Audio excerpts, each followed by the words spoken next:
फागुन का महीना लगा और इस फागुन के महीने में एक दुल्हन अपने दूल्हा से मोबाइल से बात करती है और बात में क्या कह रही है? हाँ वही आए कि धीरे धीरे बीत गईले अरे चढ़त फगुनवा मोर सजनवा हो मोर सजनवा हो वाके हमारा लाई चला गवनवा मोर सजनवा हो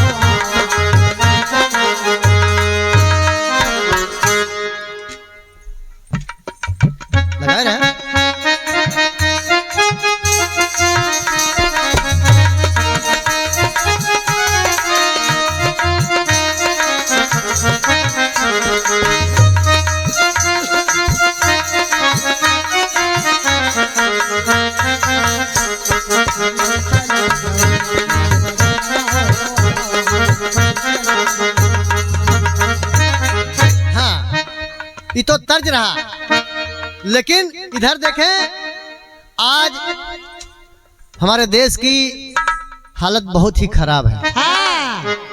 आप लोग देख रहे हैं वर्तमान की सरकार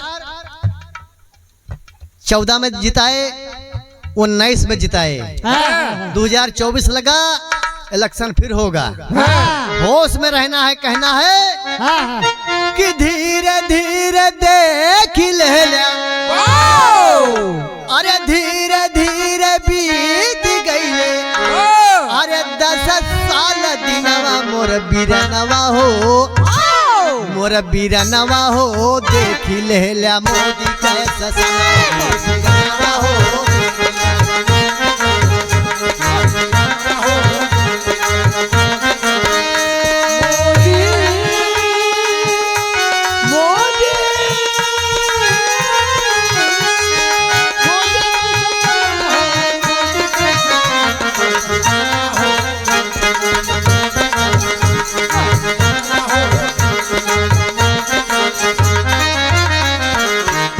हजार 14 में जब पहली बार आप लोग जिताए, कुछ दिन बीत जाने के बाद मोदी जी करते क्या हैं? एकाएक नोटबंदी, पहला फैसला नोटबंदी। और कुछ लोगों ने तर्क किया कि नोटबंदी क्यों? इससे आर्थिक व्यवस्था सुधार आएगी, काला धन खत्म हो जाएगा। लेकिन आज तक काला धन खत्म नहीं हुआ, बल्कि ये लोग अपना काला धन सफेद बना लिए। याद करें आप लोग कि ये का कैले नोटबंदी का ऐलान हो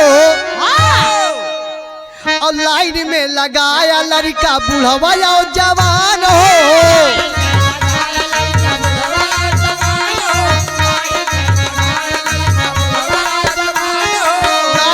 लगाया लड़का बुढ़ावा या जवान हो।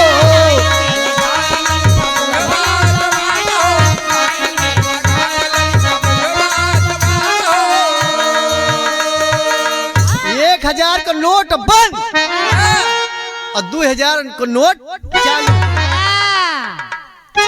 अपने पूंजीपति भाइयों का काला धन सफेद बनवा दिया। याद करें आप सब कि ये का कैले नोटबंदी का ऐलान हो और लाइन में लगाया लड़का बुढ़ावा और जवान हो। अरे काला धन सफेद कैले अरे अपन बेईमानवा मोर बीरनवा हो मोर बीरनवा हो देख ले मोदी कैसा बीरनवा हो।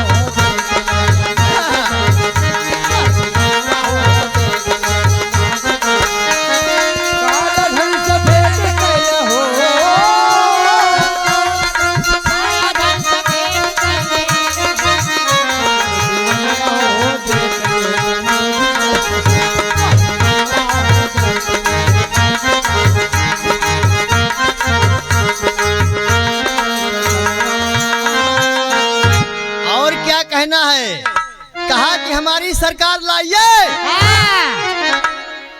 हर साल 2 करोड़ नौजवानों को नौकरी देंगे।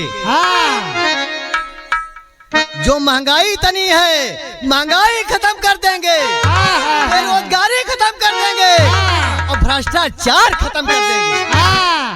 लेकिन आप देखें, जुमलेबाजियों की हरकत देखें। कहें 2 करोड़ रोजगार दे नहीं पाया,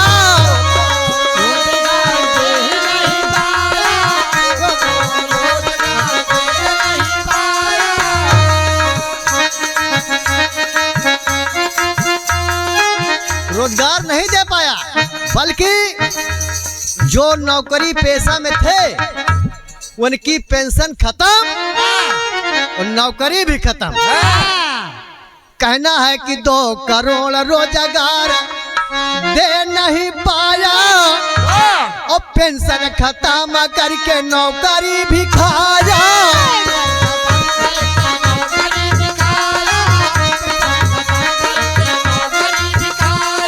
नौकरी भी खाया, देखो नौकरी भी खाया।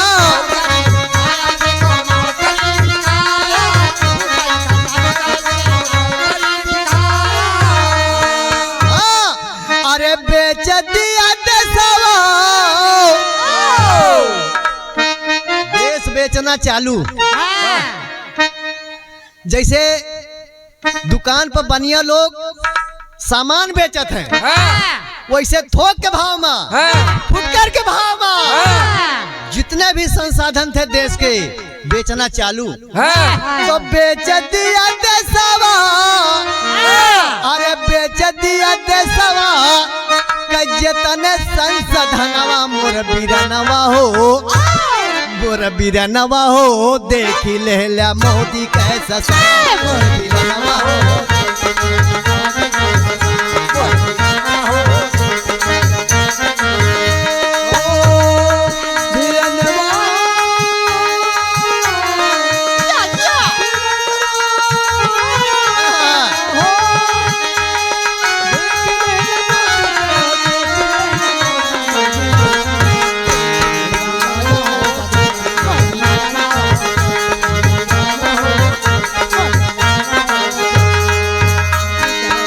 नौजवान की बेरोजगारी खत्म, सबको नौकरी पे लगा दिया।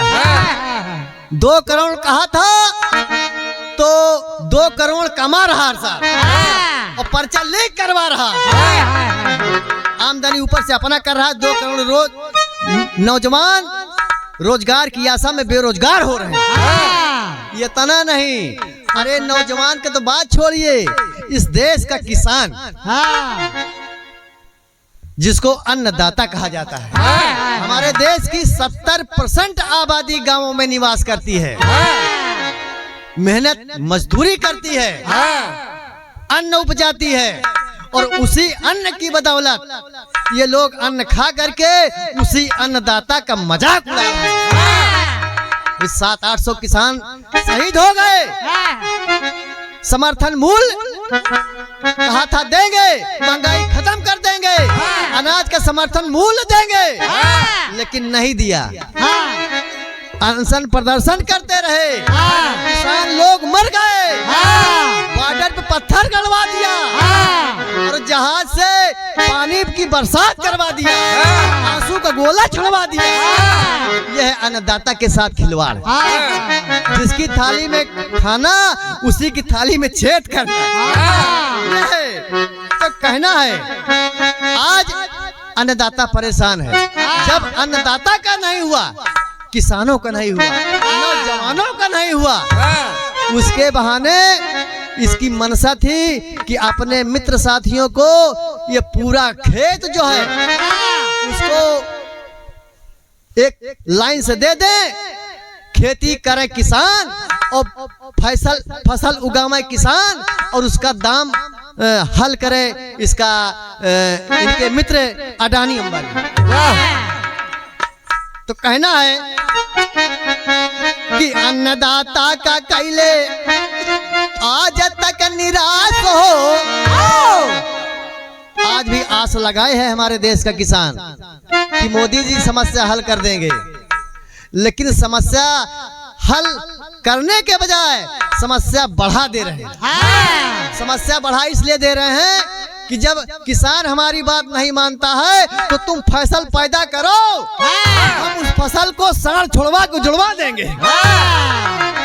ये कारनामा कर रहा है ताकि किसान परेशान होकर के मेरी बात मान ले। लेकिन किसान इतना समझदार हो गया है, नौजवान इतना समझदार हो गया है, तुम्हारी जुमलेबाजी में आने वाला नहीं है। कहना है कि अन्नदाता का कैले आज तक निराश हो, केवल पूंजीपतियों का कैले खूब विकास हो।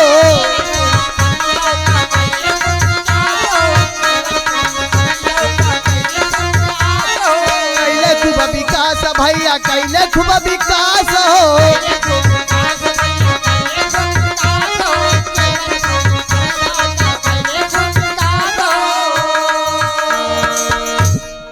क्या कारनामा है, सिर्फ बैठ करके अपने मित्र मंडली के साथ धर्म की राजनीति, हिंदू मुस्लिम, मंदिर मस्जिद, दंगा भड़काओ, शहीदों नौजवानों को मार गिराओ, किसानों को मार दो, बेरोजगारी पैदा कर दो, सब मेरी बात मानेंगे। लेकिन याद रखिए परिवर्तन हमेशा हुआ है, परिवर्तन होगा और होता रहेगा। अन्नदाता का कैले आज तक निराश हो, केवल पूंजीपतियों का कैले खूब विकास हो। तो धर्म की राजनीति, धर्म की राजनीति करते रातों दिनवा मोर बीरनवा हो, मोर बीरनवा हो, देखी लेला मोदी कैसा सलाम बीरनवा हो।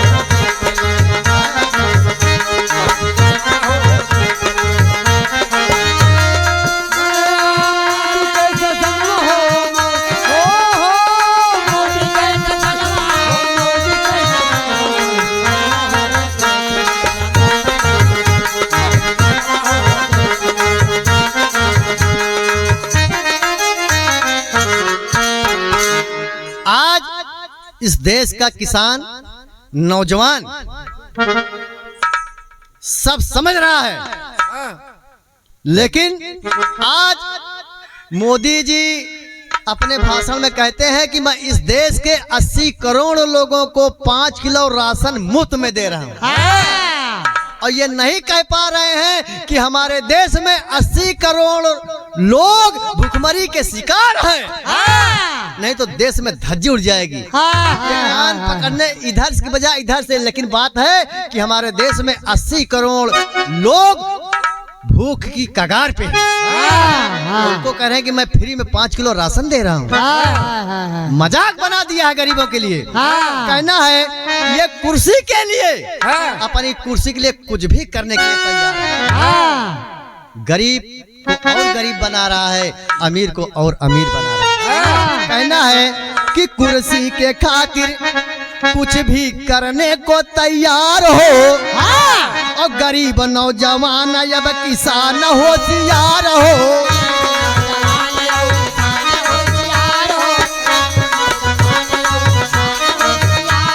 गरीब नौजवान अब किसान होशियार हो, गरीब नौजवान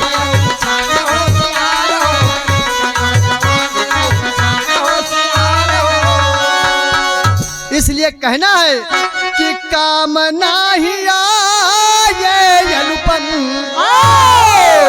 अरे 5 किलो रसनवा मोर बीरनवा हो।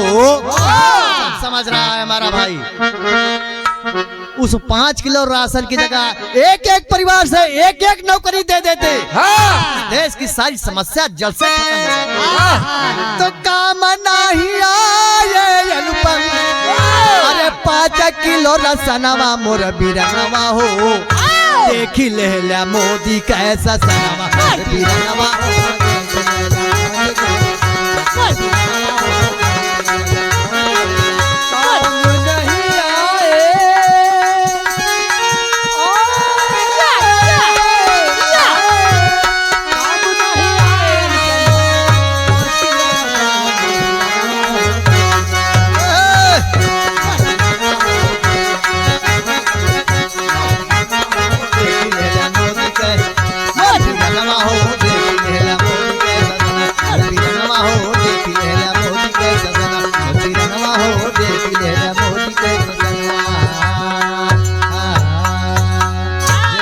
बुद्धा जय भारत।